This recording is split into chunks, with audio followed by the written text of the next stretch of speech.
ঠিক আছে শুনবি এবার। হ্যাঁ দেখ দীর্ঘর 1 নম্বর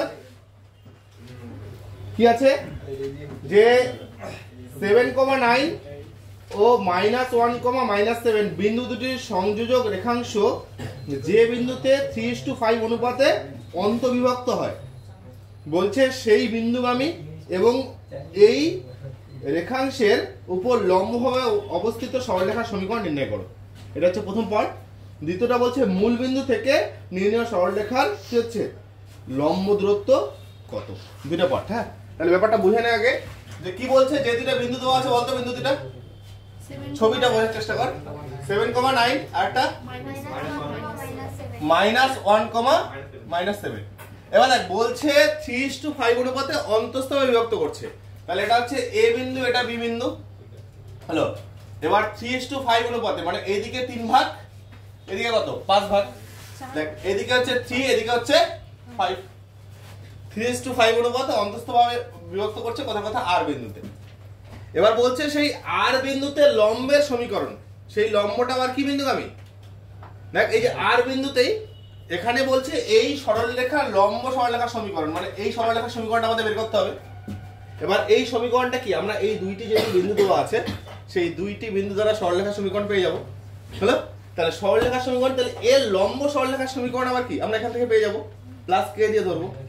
এবার সেটা আবার কি বিন্দুগামী, সেটা আবার কি বিন্দুগামী, এই যে বিন্দুদ্বয়কে এই আর বিন্দুটা কি করছে 3:5 অনুপাতে অন্তঃস্থভাবে বিভক্ত করছে। তাহলে এখান থেকে আর বিন্দু পেয়ে যাবো।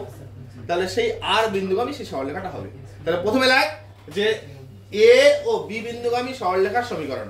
এবার রাখ, পরে দিচ্ছি, রাখ লেখ এ ও বি বিন্দুগামী সরলরেখার সমীকরণ। কত হচ্ছে, তাহলে y মাইনাস y1 লিখে দিচ্ছি। হ্যাঁ ইকুয়াল হচ্ছে y2 minus y1 x2 minus x1 আবার হচ্ছে x মাইনাস x1। হলো তাহলে y মাইনাস y1, এই যে x1 y1 ধর, এটা হচ্ছে x2 y2। y minus y1 মানে 9 ইকুয়াল হচ্ছে কত এখানে y2 মানে হচ্ছে -7 আবার -7 আর -9 না, আর নিচে x2 মানে -1 আবার -x1 তাহলে -7। দেখবি কিন্তু x মাইনাস x1 বলতে আবার 7 এরকম পাচ্ছি। তাহলে বা এখান থেকে আমরা পেয়ে যাচ্ছি y মাইনাস 9 ইকুয়াল বল এখানে -18 না 16 হ্যাঁ এখানে -8 তাই তো। আবার হচ্ছে x মাইনাস 7। দেখ এখান থেকে আমরা পেয়ে গেলাম y মাইনাস 9, এখানে হচ্ছে কত 2 না, দেখ 2 থাকলো মাইনাস মাইনাস গেলই, তাহলে 2x দেখ এই যে 2x হয়ে গেল, মাইনাস হচ্ছে কত 14। আচ্ছা সব একদিকে নিয়ে যাই, তাহলে 2x মাইনাস y আচ্ছা -14 প্লাস 9 হয়ে যাচ্ছে ওইদিকে গেলে, তাহলে -5 তাই না। তাহলে -5 ইকুয়াল হচ্ছে 0। তাহলে এটা হচ্ছে দেখ এটা হচ্ছে এই সরলরেখাটা এবি সরলরেখা, ঠিক আছে। তাহলে এবি সরলরেখাটা হচ্ছে এটা, ভুল বললাম না না ওইদিকে নিয়ে গেলাম না না 2x টা থাকলো তো, আমি টোটাল এই পার্টটা এদিকের পার্টটা ওইদিকে নিয়ে গেলাম। 2x প্লাস y টা দিকে আসলে -y আর এই -14 আবার +9 হলো লেখ। আচ্ছা লেখ এবার এই সরলরেখার কি লম্ব সরলরেখার সমীকরণ লেখ। এই সরলরেখার লম্ব সরলরেখার সমীকরণ,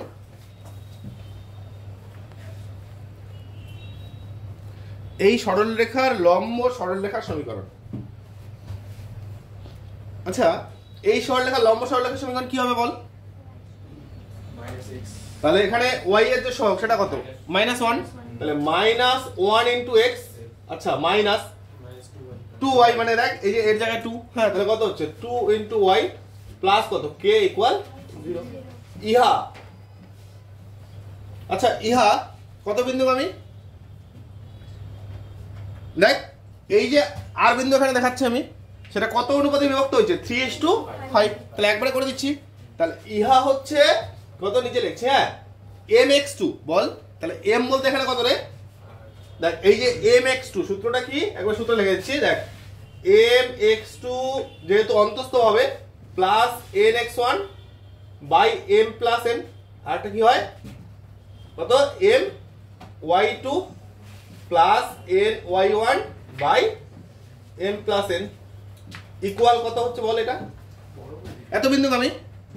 আচ্ছা এম এক্স টু এখানে এই যে দেখ এটা হচ্ছে এম এক্স টু এন, দেখ এম এটা হচ্ছে এন, মনে পড়ে তো আগের চ্যাপ্টারের সূত্র সেই, এটা হচ্ছে x1 y1 আর এটা হচ্ছে x2 y2, সব অ্যাপ্লাই কর এখানে, দেখ বিন্দুটা পেয়ে যাচ্ছিস, বিন্দুটা হইলেই তো হয়ে গেল না।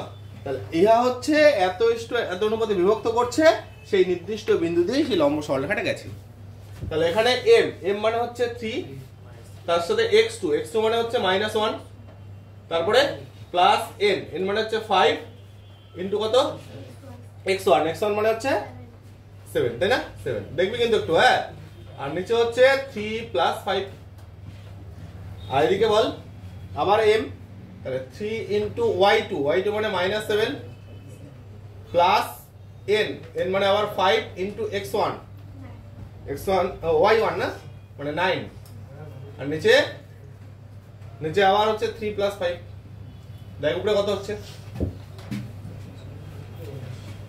হলো কত হচ্ছে এখানে বল -3 প্লাস কত 35, তাহলে 35 এর থেকে 3 গেল 32, তাই না, তাহলে উপরে হচ্ছে 32/8, আর এখানে কত হচ্ছে 3 সাথে 21, দেখ তাহলে 45 এর থেকে 21 গেল তাই না, 45 এর থেকে 21 গেল কত হচ্ছে 24, তাহলে এখানে হচ্ছে 24/8, তার মানে কত পাচ্ছি এখানে ইকুয়াল হচ্ছে 4,3, তাই না, ও 24 হবে, হ্যাঁ 3, তাই না 4,3 বিন্দুগামী। তাহলে দেখ এই যে সরল রেখাটা সেটা হচ্ছে দেখ ওইভাবে লেখা দেওয়া হয়েছে একবারে, ইহা এই যে আর বিন্দু 4,3 বিন্দুগামী, তাহলে এই যে লম্ব সরলরেখার সমীকরণটা হয়ে যাচ্ছে। তাহলে এখানে বসিয়ে দে যে x এর জায়গায় হচ্ছে 4 আর y এর জায়গায় হচ্ছে 3, তাহলে সুতরাং এখান থেকে আমরা পেয়ে যাচ্ছি -4, এই যে বসিয়ে দিলে -2 ইনটু 3, তাই না 2 ইনটু 3 প্লাস k ইকুয়াল হচ্ছে 0, এখান থেকে আমরা পেয়ে যাচ্ছি k কত, আচ্ছা 6 এর 4 10 না 10 হলো। তো সুতরাং নির্ণেয় লম্ব সরলরেখার সমীকরণ, হ্যাঁ সুতরাং নির্ণেয় লম্ব সরলরেখার সমীকরণ কি হবে বল, তাহলে -x -2y প্লাস 10 ইকুয়াল হচ্ছে 0 হলো। এটাকে আর একটু ইকুয়াল লিখলে কি লেখা যায় x - 2y প্লাস 2y, তাই না -10 ইকুয়াল 0, বা ওইদিকে গেলে 10, হ্যাঁ এটা, তাহলে এটা হচ্ছে একটা উত্তর হয়ে গেল লম্ব সরলরেখার সমীকরণ, এটা পেয়ে গেলাম। এবার এখানে আরো একটা পার্ট বলছে, তাহলে এই লম্ব সরলরেখার কি বলছে মূল বিন্দু থেকে দূরত্ব, মনে পড়ে সেটা কি হয় যে কি হচ্ছে এই মডুলাস অফ 0 0 বসাতে হয়, আর নিচে কি হয় √(a² + b²), সেটা ঠিক আছে। এই সরলরেখার মূল বিন্দু থেকে দূরত্ব, হ্যাঁ হ্যাঁ এই সরলরেখার মূল বিন্দু থেকে দূরত্ব, ঠিক আছে। এই সরলরেখার মূল বিন্দু থেকে দূরত্ব কত হচ্ছে, দূরত্ব সমান সমান হচ্ছে মড অফ দেখ x এর মান 0 মূল বিন্দু যেহেতু 2 ইনটু y এর মান 0 হলো, মাইনাস কত হয় 10 ডিভাইডেড বাই √(x) এর সহগ, তাহলে কত হচ্ছে x এর সহগ কত 1, তাহলে 1 এর স্কয়ার প্লাস y এর সহগ মানে 2 এর স্কয়ার, তাহলে এখান থেকে আমরা দেখতে পাচ্ছি উপরে হচ্ছে 10 নিচে হচ্ছে কত রে √5, তাহলে 10/√5 যদি আমরা করণী করি এখানে, তাহলে 10√5 বাই কত 5, তাই তো √5 ইনটু √5, তাহলে আলটিমেট হচ্ছে 2√5 একক, ওকে। এটা হচ্ছে আর একটা উত্তর, মোটামুটি তো এইভাবে করতে হচ্ছে, খুব সহজ অঙ্ক, স্টেপ বাই স্টেপ যেতে হচ্ছে এই আর কি।